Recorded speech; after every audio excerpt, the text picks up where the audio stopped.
Magandang araw mga bata! Para sa ating unang araw, mga mabuting kaugalian ng pamilyang Pilipino. Mga bata, ano ang karaniwang ginagawa ng inyong pamilya tuwing may espesyal na okasyon tulad ng Pasko o kaarawan? Ano ang napapansin ninyo sa mga larawan? Bakit kaya maganda ang mga gawain ng pamilyang Pilipino? Ang pamilya ni Miguel. Tuwing gabi, sama-samang nagdarasal ang pamilya ni Miguel bago matulog. Tuwing linggo naman, sila ay nagkakasama upang magsimba. Kapag may bisita o kamag-anak, agad silang bumabati ng magandang araw po at nagmamano. Ang nanay at tatay ni Miguel ay nagtutulungan sa gawaing bahay. At tinuturuan silang magkakapatid na magmahalan at magtulungan. Masaya si Miguel dahil kahit simple lang kanilang pamumuhay, ang kanilang pamilya ay puno ng pagmamahalan at paggalang. Ano ang mga kaugalian ng pamilya ni Miguel? Paano nila ipinapakita ang paggalang sa nakatatanda? Ano ang ginagawa nila tuwing gabi at tuwing linggo? Ano ang nararamdaman ni Miguel sa kanilang kaugalian? Bakit mahalaga na panatilihin ang mga kaugalian ng pamilyang Pilipino? Mga mabuting kaugalian ng pamilyang Pilipino. Pagmamano at paggalang sa mga nakatatanda. Pagdarasal at pananampalataya sa Diyos. Pagtutulungan lalo na sa oras ng pangangailangan. Pagmamahalan at pagkakaisa ng pamilya. Pagpapahalaga sa sama-samang pagkain at pagsasalo-salo. Bakit kailangang panatilihin ito? Ang mga kaugalian ay nagpapakita ng ating pagkakakilanlan bilang Pilipino. Nagpapatibay ito ng samahan at pagmamahalan ng pamilya. Nagiging mabuting halimbawa ito sa mga bata at susunod na henerasyon. Pinapakita nito ang kagandahang asal at pananampalataya ng pamilyang Pilipino. Gawin natin. Piliin kung ito ay masayang mukha o malungkot na mukha. Nagmano ka sa iyong lolo't lola.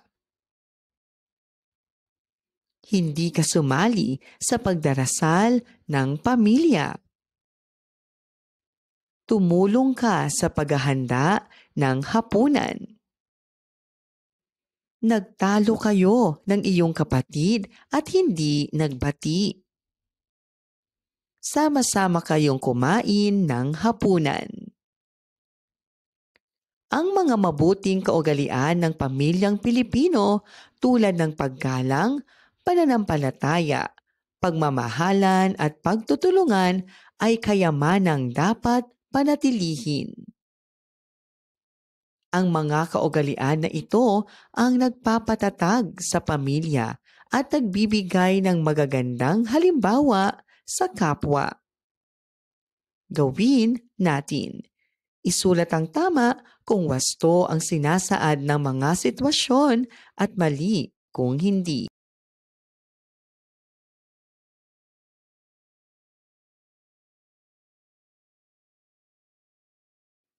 Laging tandaan, ang mga mabuting kaugalian ng pamilyang Pilipino ay ating kayamanan. Kapag pinanatili natin ang mga ito, pagmamahalan, paggalang, pananampalataya at pagtutulungan, nagiging matatag, masaya at pinagpala ang ating pamilya. Ikalawang araw, mga mabuting kaugalian ng pamilyang Pilipino. Ang lihim ng masayang pamilya. Si Liza ay laging masaya tuwing linggo. Bakit? Dahil sama-sama silang nagdarasal at nagsisimba. Pagkatapos ay nagsasalo-salo sa hapagkainan. Kapag may gawain sa bahay, nagtutulungan sila ng kanyang mga kapatid. Lagi silang nagmamano sa kanilang lolo at lola at gumagamit ng po at opo. Isang araw, tinanong ni Lisa ang kanyang tatay, "Tay, bakit po natin palaging ginagawa ang mga ito?" Ngumiti ang kanyang tatay at sinabi, "Anak, ito ang ating mga kaugalian bilang pamilyang Pilipino. Ang mga ito ang nagbibigay sa atin ng pagkakaisa at pagmamahalan. Kaya dapat nating panatilihin at ipasa sa inyo upang ipagpatuloy nyo balang araw." Anong mga kaugalian ang ginagawa ng pamilya ni Liza? Paano sila nagpapakita ng paggalang sa matatanda? Ano ang ibig sabihin ng kanyang tatay sa sinabi niyang panatilihin ang kaugalian? Bakit mahalagang ipagpatuloy ang mga mabuting kaugalian ng pamilyang Pilipino? Mga mabuting kaugalian ng pamilyang Pilipino. Paggalang sa nakatatanda, pagmamano, paggamit ng po at opo, pagdarasal at pananampalataya sa Diyos,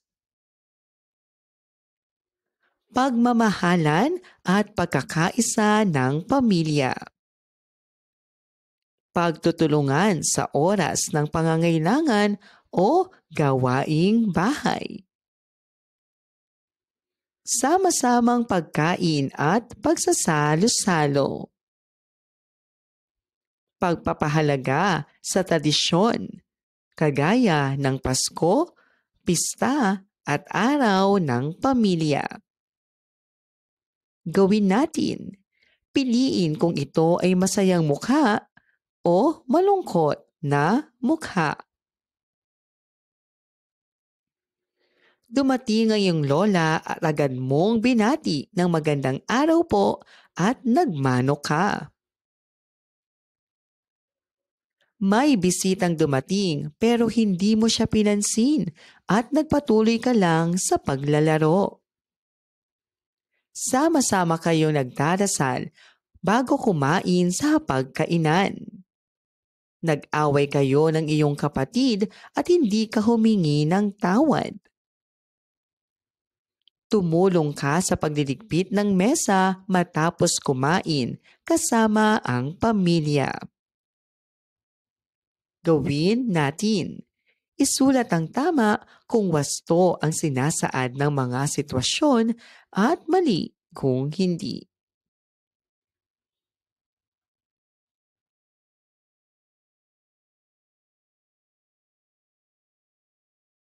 Laging tandaan, ang mabuting kaugalian ng pamilyang Pilipino ay kayamanang dapat isa-isahin at panatilihin. Ang paggalang, pananampalataya, pagtutulungan at pagmamahalan ay pundasyon ng masaya at matatag na pamilya. Ikatlong araw, pagsasakilos ng mga paraan ng pagsunod sa mabuting kaugalian ng pamilyang Pilipino. Sabihin ang gawing wagi kung tama ang pagsasakilos sa mabuting kaugalian ng pamilyang Pilipino at gawing mali naman kung hindi.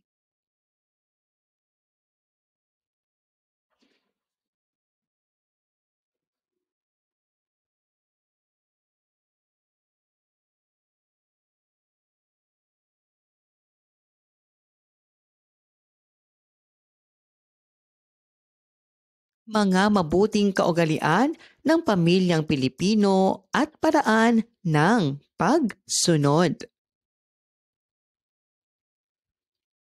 Malapit na ugnayan. Sama-samang kumakain at nagdarasal. Sama-samang nagdiriwang ng mahalagang okasyon. At pagpapakita ng pagmamahalan at pagkalinga. Paggalang sa matatanda. Pagmamano sa lolo, lola at nakatatanda. Paggamit ng po at opo. At pakikinig at pagsunod sa kanilang mga payo.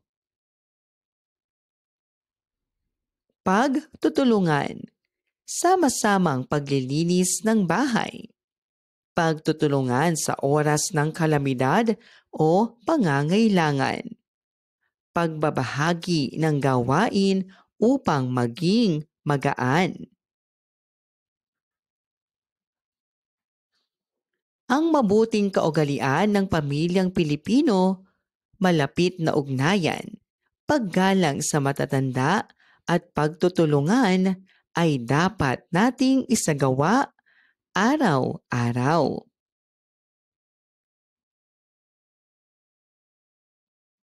Ito ay nagpapatibay ng pagmamahalan at pagkakaisa ng pamilya kaya't kailangang panatilihin. Gawin natin.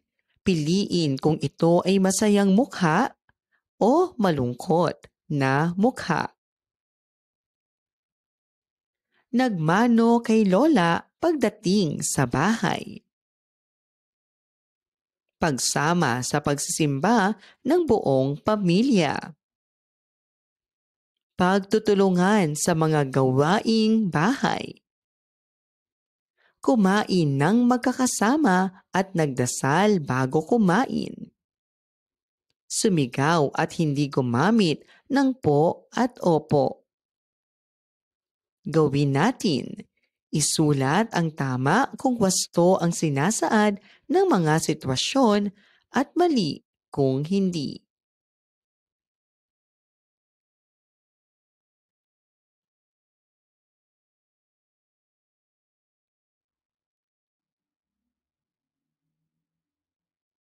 Laging tandaan ang mabuting kaugalian ng pamilyang Pilipino tulad ng malapit na ugnayan, paggalang sa matatanda at pagtutulungan ay ating yaman. Panatilihin natin ito upang manatiling masaya, masigla at nagmamahalan ang bawat pamilya. Ikaapat na araw, pagiging masunurin at pananatili ng mabuting kaugalian ng pamilyang Pilipino. Si Junjun na masunurin.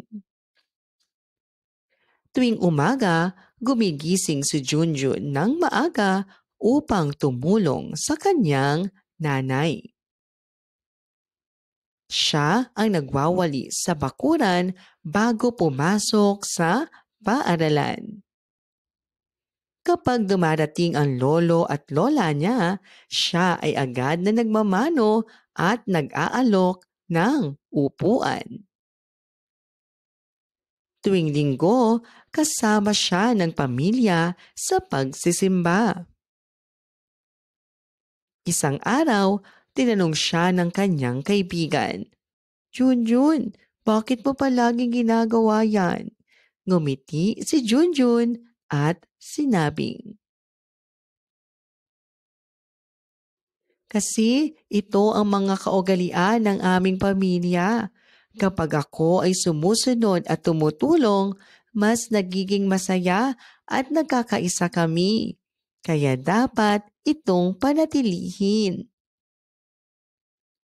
Paano ipinakita ni Junjun ang pagiging masunurin? Anong mga mabuting kaugalian ng pamilya ang kanyang isinagawa? Bakit masaya ang pamilya ni Junjun? Kung ikaw si Junjun, susundin mo rin ba ang ginagawa niya? Bakit? Bakit kailangang panatilihin ang mga mabuting kaugalian ng pamilya? Ano ang pagiging masunurin? Ang pagiging masunurin ay ang pagsunod sa mabubuting payo at utos ng ating magulang at matatanda. Isa itong pagpapakita ng respeto, pagmamahal at pagtalima sa mga kaugalian ng pamilya. Gawin natin. Isulat ang tama kung wasto ang sinasaad ng mga sitwasyon at mali kung hindi.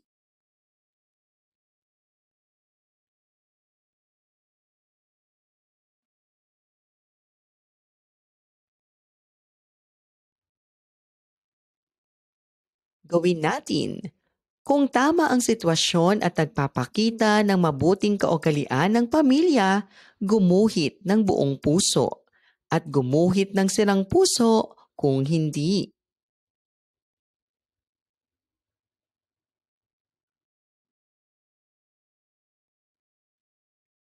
Laging tandaan, ang pagiging masunurin ay tanda ng paggalang at pagmamahal. Ang mga mabuting kaugalian ng pamilyang Pilipino, paggalang, pagtutulungan at malapit na ugnayan ay kayamanang dapat nating panatilihin. Maraming salamat po sa inyong panonood at pakikinig. Hanggang sa muling pag-aaral ng asignaturang GMRC. Paalam!